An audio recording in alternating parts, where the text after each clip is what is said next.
to the Edifice of Trust podcast.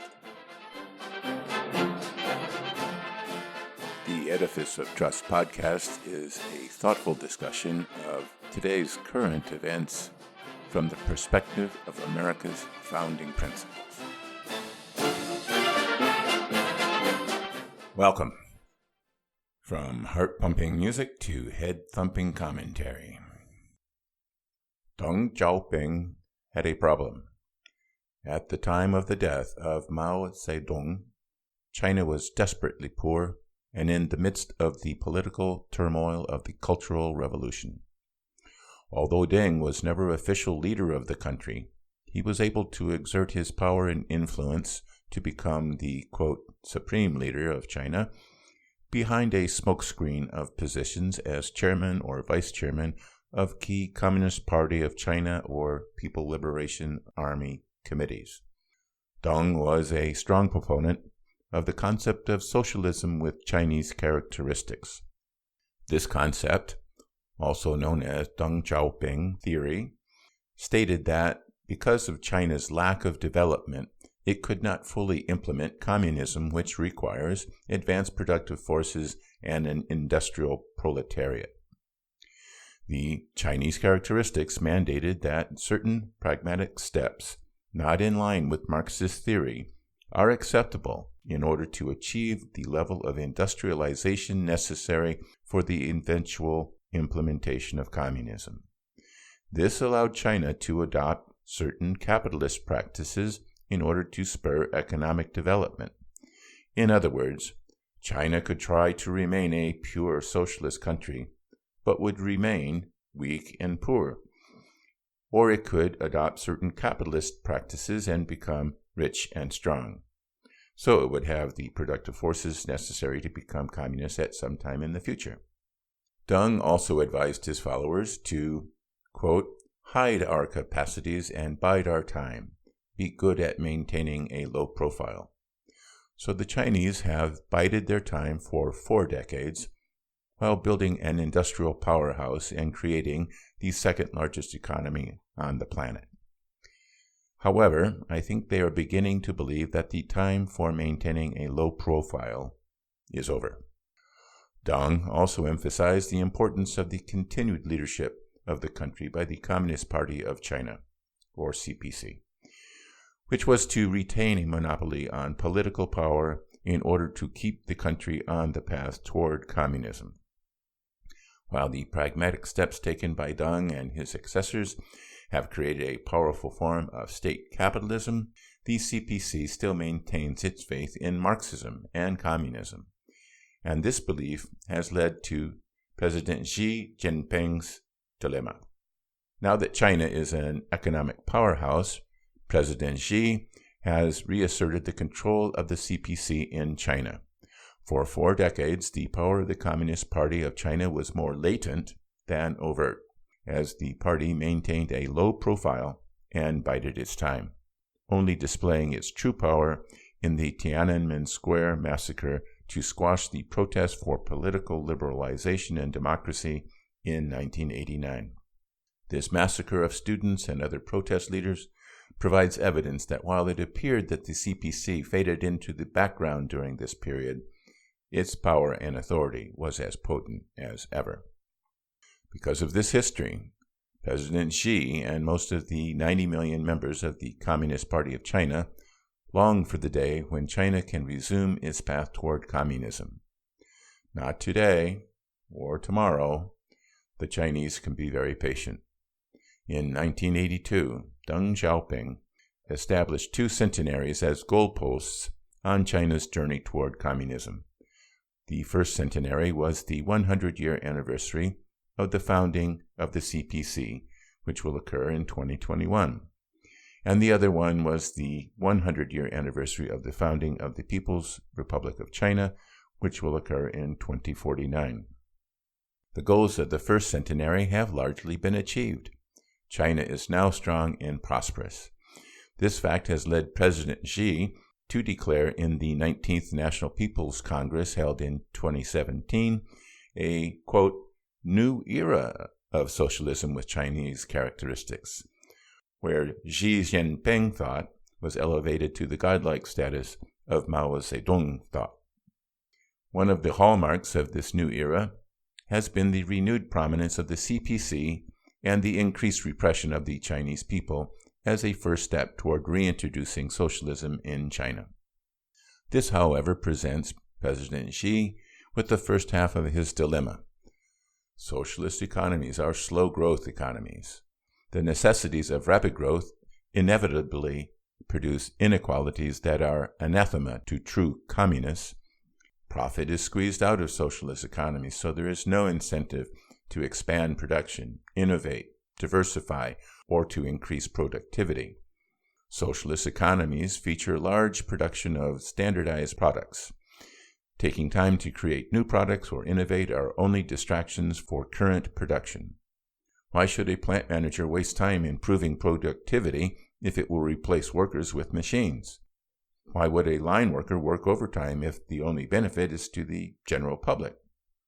One could say that the improved product choices of a free market economy are only materialistic displays of avarice and greed, while the goal of socialism is true equality. Isn't that important? Could be. But President Xi does not have that option. If China switched to a slow-growth socialist economy, it would start to lag behind the more dynamic West.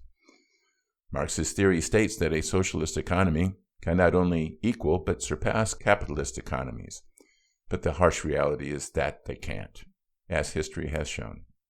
Humans are still human and have not been transformed into the more egalitarian communist man as envisioned by Marx. And the further behind this socialist China fell behind the West, the more of GDP that would have to be diverted from supplying the needs of the people in order to maintain military parity with the West. This is what doomed the Soviet Union. Xi Jinping certainly doesn't want to repeat that disaster.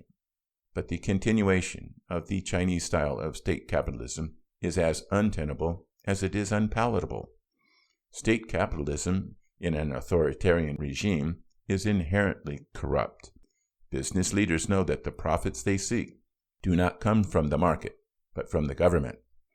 And they know that bureaucratic delays can be sped up with liberal applications of bribes to influential government leaders or bulky bureaucrats. President Xi has been diligent in prosecuting corrupt officials, which surprisingly included many of his potential rivals. But others will take their place because the power dynamics of state capitalism will entrap the replacements of the jailed officials. In addition, state capitalism has generated a high degree of income inequality, exactly the opposite of their stated communist ideal. Corruption and income inequality are key ingredients to create social unrest, so China's form of state capitalism is unsustainable in the long run. There is, of course, another alternative. The Chinese could take up the path of democracy with Chinese characteristics and open up politically while converting the current state capitalism into a free market economy. They could also ditch their social credit system and give their people some freedom, but I don't think the current crew in Beijing is likely to do that. Stanford neurobiologist Robert Sapolsky wrote in his book Behave that people from collectivist cultures, such as those found in East Asia, are better at theory of mind tasks because they are more accurate at understanding someone else's perspective. This is an important trait in a communist country where people are conditioned to think more about the collective society than themselves as individuals. But Dr. Sapolsky also noted that people of East Asian descent living in the United States do not exhibit this collectivist attitude and are more like other Americans. So this conditioning is cultural, not inherent. Just ask the protesters on the streets of Hong Kong. They are fighting for the freedoms that we Americans are frittering away. They aren't asking Beijing to give them universal basic income or Medicare for all. They want their freedom and are willing to risk their lives and livelihoods to be free. Could I say their lives, their fortunes, and their sacred honor? Beijing just wants to absorb Hong Kong into its collectivist, socially credit-scored communist society, just like the blob in the 1958 movie of the same name, starring Steve McQueen. President Xi is unlikely to assent to the protesters' demands, although hopefully there will not be another massacre, and is also unlikely to choose the third option. So this is Xi's dilemma. He wants to convert China into a truly communist society, but cannot do so while the Western countries, led by the United States, keep growing and advancing with their free market economic system and their individualistic-oriented democracy. But Xi is patient, just as Deng was. He reads President Trump's tweets and smiles, just as he does when he hears the campaign speeches of Bernie Sanders or Elizabeth Warren. Soon, he thinks, America will not be much of a problem. Ponder that while you listen to a brief message.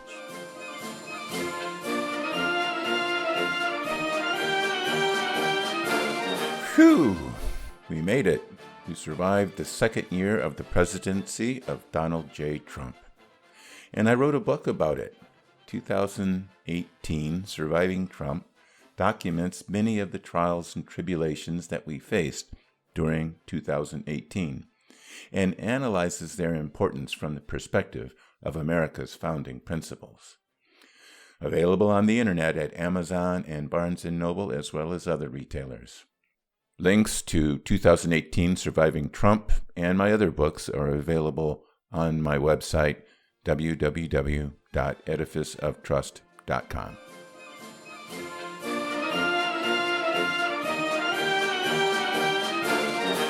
Welcome back.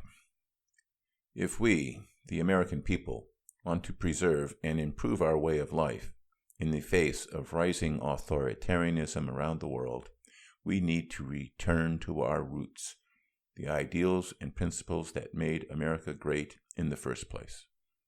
The founders knew, even in those early days after the Revolution, that other countries and other peoples would look to America for guidance and inspiration. We need to renew the faith and hope that others had in us, for their sake and ours. A prerequisite for world peace is that America must be economically and militarily strong and united politically in our goals. Internationally, we must refill the void in Western leadership that has been created in recent administrations. Leading from behind and America first created a void that has allowed authoritarian regimes to grow and multiply. We need to rebuild our alliances and reforge the trust of our friends and allies in our ability to lead. As former Secretary of Defense and retired Marine General Jim Mattis stated in his resignation letter to President Trump, quote, "We must do everything possible to advance an international order that is most conducive to our security, prosperity, and values, and we are strengthened in this effort by the solidarity of our alliances." Unquote. The divisiveness we are experiencing in America would be unpleasant in a benign world environment, but in the actual world environment, it is downright dangerous. The politicians and so-called leaders that promote all this divisiveness, along with the accompanying hate and anger, are doing a disservice to America and its people. How can we restore the Western alliance and provide it with the necessary leadership if we keep arguing incessantly among ourselves? But that alliance is essential if we are to survive as a free people. Thanks for listening.